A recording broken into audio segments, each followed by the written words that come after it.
नमस्कार, आप देख रहे हैं रोहतास 24 समाचार। किसान बिल के खिलाफ मंगलवार को विभिन्न संगठनों के द्वारा आहूत भारत बंद का व्यापक असर देखने को मिला।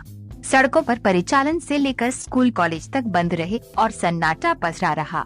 मंगलवार की पहले सुबह 11 बजे राष्ट्रीय जनता दल के कार्यकर्ताओं ने अपने विधायक फतेह बहादुर सिंह के नेतृत्व में राष्ट्रीय राजमार्ग संख्या 2 सड़क पर उतर गए और वाहनों को बंद करा किसानों के आंदोलन में साथ देने का आह्वान किया और लोगों से अपील करते हुए कार्यकर्ताओं ने राष्ट्रीय राजमार्ग को घंटों जाम रखा गया, जिसके कारण राष्ट्रीय राजमार्ग पर वाहनों का परिचालन बंद रहा। द्वारा बंद रखा गया है, क्या कहना चाहते हैं? देखिए, केंद्र सरकार पूरी तरह तानाशाह हो गई है और देश को पूंजीपतियों के कारोबारियों के हाथ में गिरवी रखना चाह रही है। देश की अर्थव्यवस्था किसान पर निर्भर है और किसान की जो माली हालत है, सरकार के किसान विरोधी नीति के कारण दिनों दिन खस्ता हाल होते जा रहा है। बिचौलियों को काटने के नाम पर सरकार कारपोरेट को मदद कर रही है। आज धान किसान का उपज खेतों में पड़ा है, खलिहान में आके पड़ा है, लेने वाला कोई नहीं है। चावल 1200 रुपये क्विंटल बिक रहा है, वही जब लोग खरीदने जा रहा है तो मार्केट में 3,000 रुपये क्विंटल बिक रहा है। हम जानना चाह रहे हैं कि 1800 रुपये क्विंटल जो बीच में का मार्जिन है वो कहाँ जा रहा है? सरकार पूरी तरह पूंजीपतियों के हाथ में देश को गिरवी रखना चाह रही है और किसान को मार देना चाह रही है। सरकार की मंशा है कि कारपोरेट के हाथों में जो कृषि की भूमि है वो चली जाए और किसान समाप्त हो जाए। किसानों की स्थिति मजदूर से भी बदतर है। हम चाह रहे हैं कि सरकार जो किसान विरोधी बिल लाई है, किसान बिल जो बिल्कुल किसानों के विरुद्ध है, उसको अविलंब वापस ले। इसीलिए हम लोग धरना प्रदर्शन यहाँ कर रहे हैं।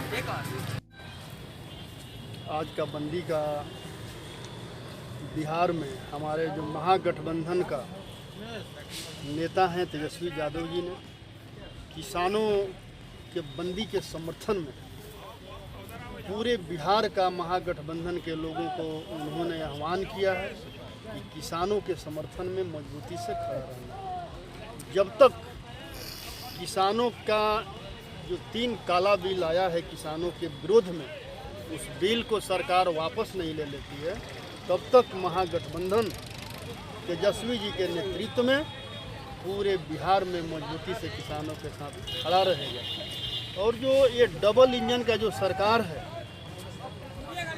किसानों का एमएसपी इस बिल के माध्यम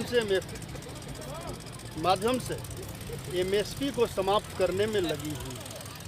आप देखे होंगे इस तीनों बिल में कहीं भी किसानों के अनाज का समर्थन मूल्य का जिक्र नहीं है और उसका नतीजा है कि आज पूरे बिहार में जिसका एमएसपी का रेट 1750 रुपया है, किसान अपना धान 1100 रुपया में बेचने के लिए मजबूर है।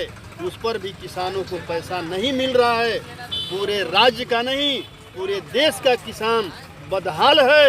और बिहार में नीतीश कुमार जी कहते हैं कि बिहार में बहार है और नीतीश कुमार है, लेकिन जितने बदहाल किसान है इसका असर मजदूरों पर भी पड़ेगा।